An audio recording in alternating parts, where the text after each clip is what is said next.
E aí galera, tudo bem?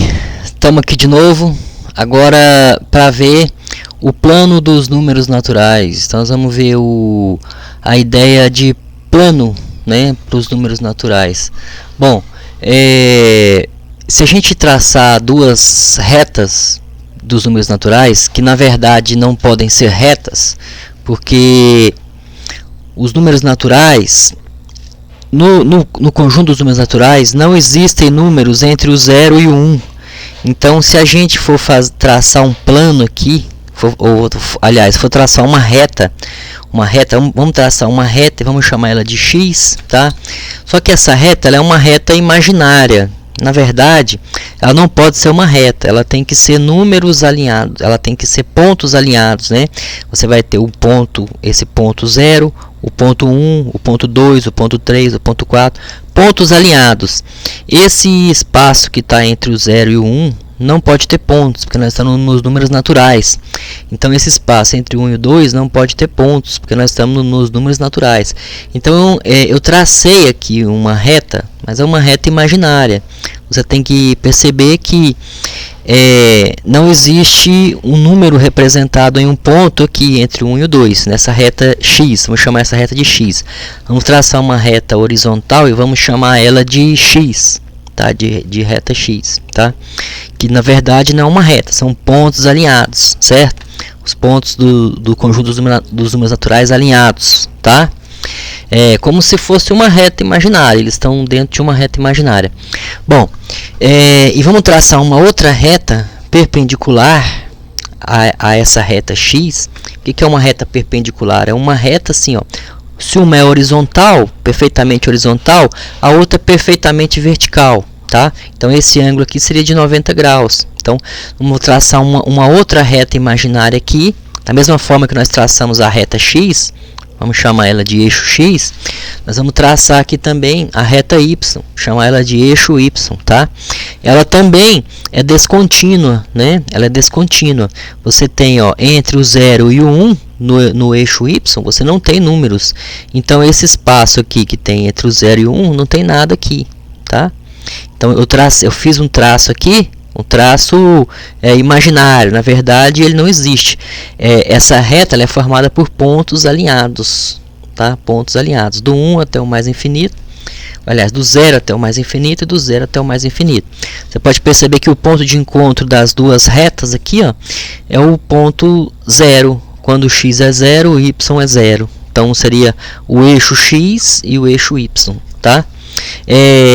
Esses dois eixos eles vão determinar o que a gente chama de plano. Em geometria a gente chama de plano, tá? Só que aqui nos números naturais, se a gente se aventurar a fazer um plano com números naturais, esse plano na verdade ele não vai ser um plano, ele vai ser pontos planificados, né? Por quê? Porque nos números naturais não existem números entre o 0 e o 1, entre o 1 e o 2, entre o 2 e o 3, entre o 3 e o 4, entre o 4 e o 5, não existem números. Então, se não existem números, então o plano que vai advir desses dois eixos, também ele vai ser descontínuo, então vai ter também nele uma descontinuidade, né? O que é descontinuidade? É assim, ó, entre um número e outro, você não tem números, então existe uma descontinuidade aqui. Você só tem pontos, né? Pontos.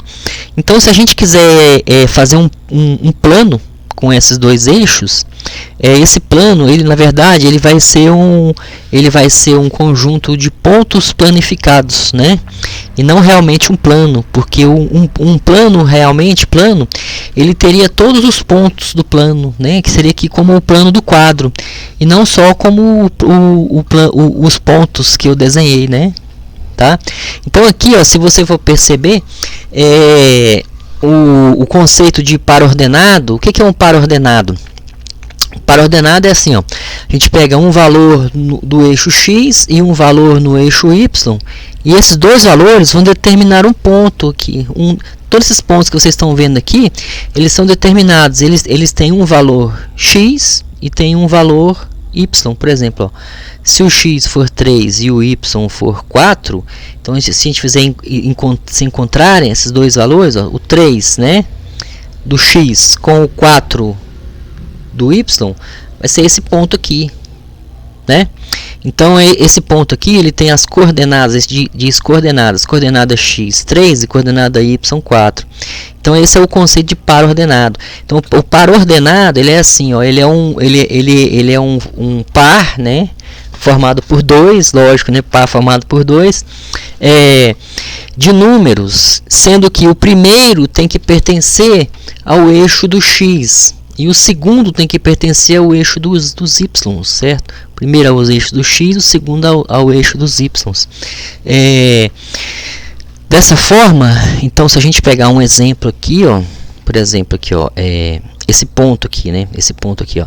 Então ele tem no eixo x, o x dele, o valor do eixo x dele é 7, né? 7, né?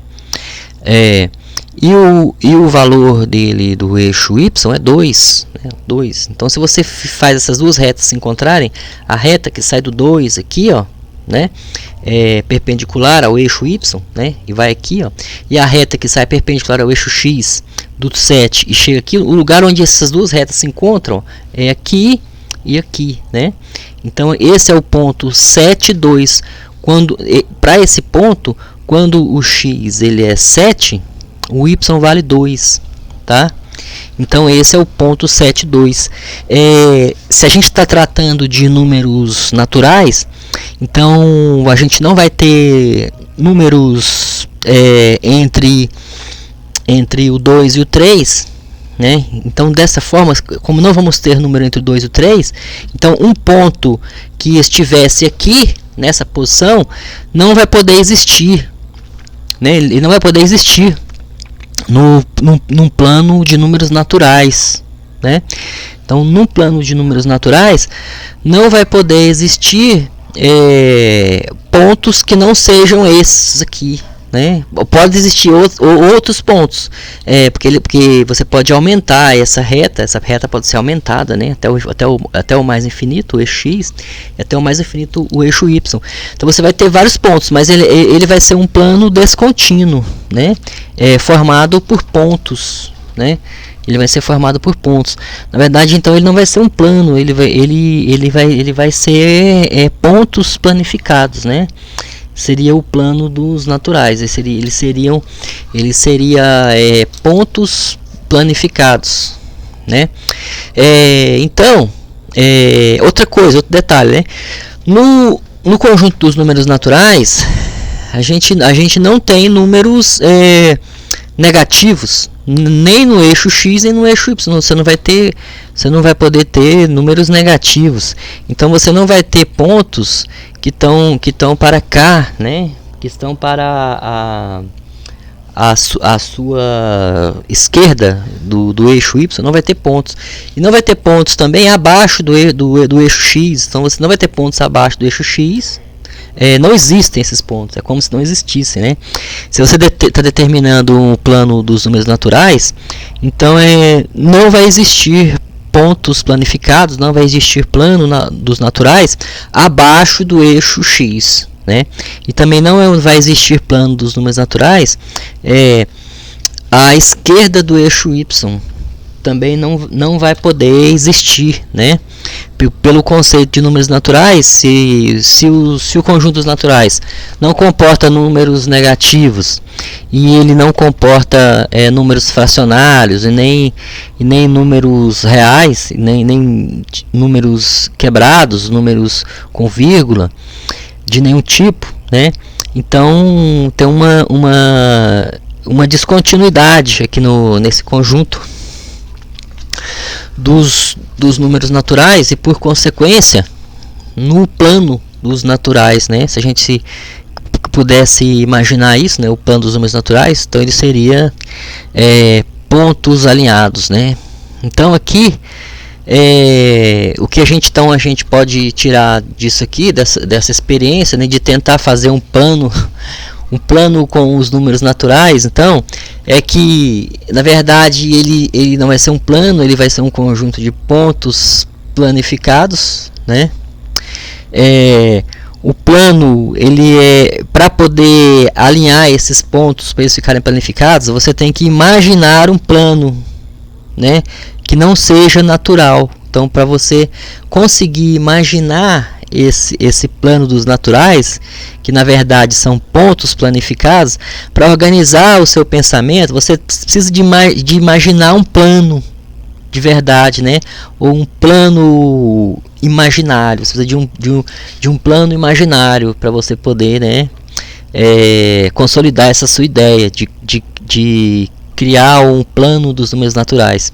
Então aqui, ó, outra ideia que fica explícita aqui, né, quando você tenta fazer uma coisa desse tipo, é a ideia de descontinuidade, né? O que é descontinuidade?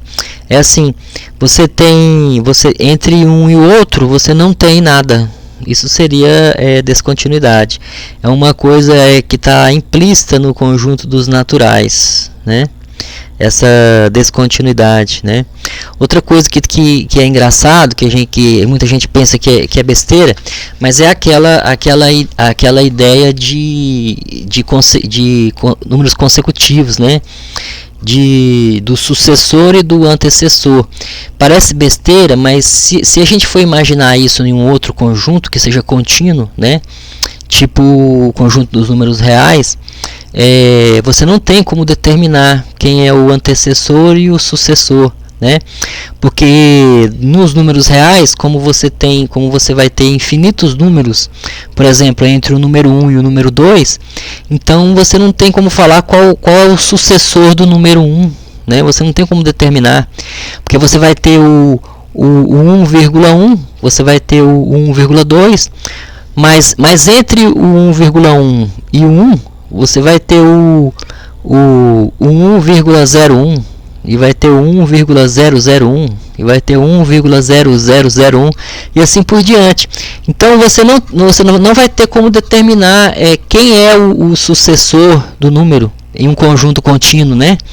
Se o conjunto for contínuo, né?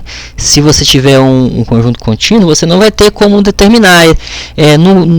Dentro de um conjunto contínuo, esse conceito de sucessor e antecessor, ele é um conceito furado, né? Que não serve, né? Então por isso é importante a gente você entender essas coisas. Às vezes, porque a matemática ela pega muita gente assim, às vezes é uma coisa parece muito banal, muito simples, mas aquele simples conceito ali, ele guarda particularidades dentro dele que se você for mesmo parar para pensar e analisar a questão, você fica louco, você não consegue às vezes conceber aquilo, né? Por exemplo, a ideia de infinito, né? A nossa mente tem coisa que a nossa mente não é capaz de conceber, né? Mas é isso aí, gente. Então esses detalhes que a gente tem que prestar atenção, né? Então, quando você está fazendo um exercício de matemática, você tem que estar atento a qual conjunto numérico que você tá usando, né? Para você ter mais facilidade em responder várias questões. E esses conceitos aqui que parece coisa à toa, às vezes eles ajudam muito, tá? Então é isso aí, galera. Então os pares ordenados para o plano dos naturais, né? Não existe um plano realmente, né? O que você vai ter vai ser um conjunto de pontos planificados, né? Falou então, galera. Até mais. Até a próxima.